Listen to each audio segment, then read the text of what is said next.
notre système d'inéquation est représenté et qu'on cherche à déterminer les sommets d'un polygone de contrainte, il arrive parfois que seule une lecture graphique ne soit pas suffisante. On a besoin de faire davantage de démarches pour pouvoir trouver adéquatement les sommets de ce polygone-là. Pour faire ça, on va aller déterminer algébriquement nos sommets à l'aide de méthodes de résolution qu'on connaît bien, les méthodes de comparaison, substitution ou réduction, qui sont d'habitude les démarches utilisées là, pour parvenir à cette fin-là. Maintenant, bien sûr que votre calculatrice graphique et Desmos pourrait vous aider à aller valider vos solutions obtenues.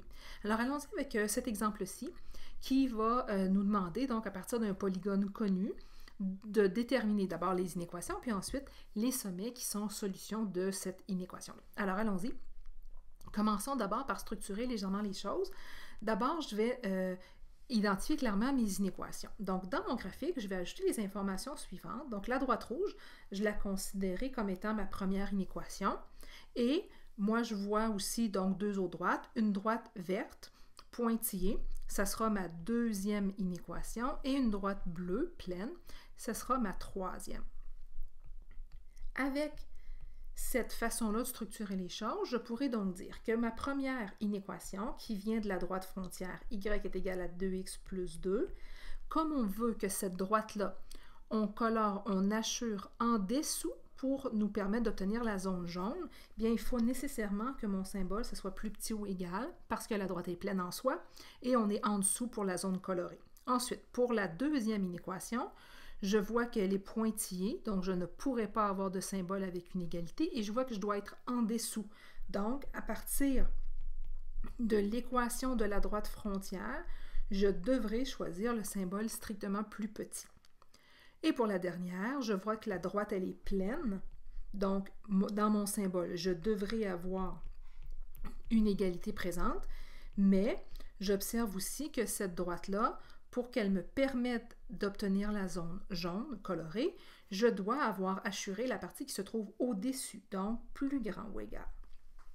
C'est comme ça qu'à partir d'un polygone connu et de droite frontière connue, je détermine mes inéquations. Maintenant, ceci étant dit, j'ai besoin de trouver les sommets A, B et C. Alors, allons-y avec les méthodes de résolution qu'on pourra utiliser pour faire ça.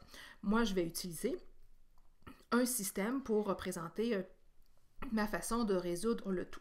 Donc, juste pour vous permettre de mieux suivre les choses, je vous rappelle que le polygone que nous avions, c'était le polygone coloré ici, jaune.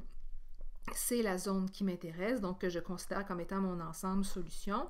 Et on avait identifié, il y a quelques instants, la droite ici 1, la 2 était la verte et la 3 était la bleue.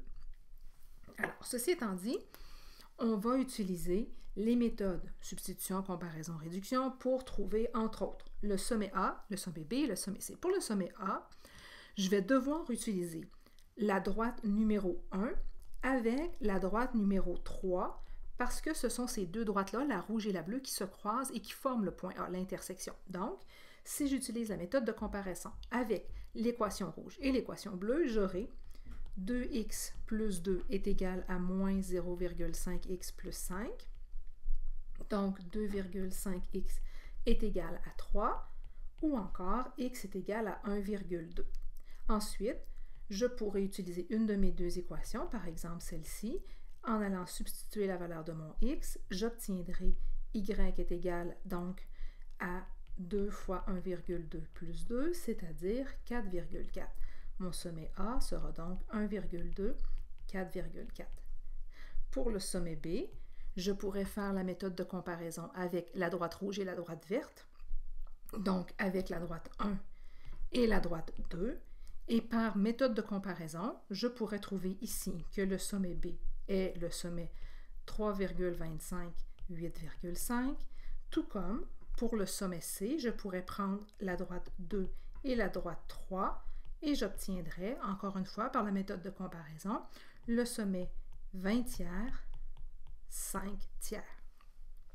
Si vous essayez ça, ça devrait bien fonctionner.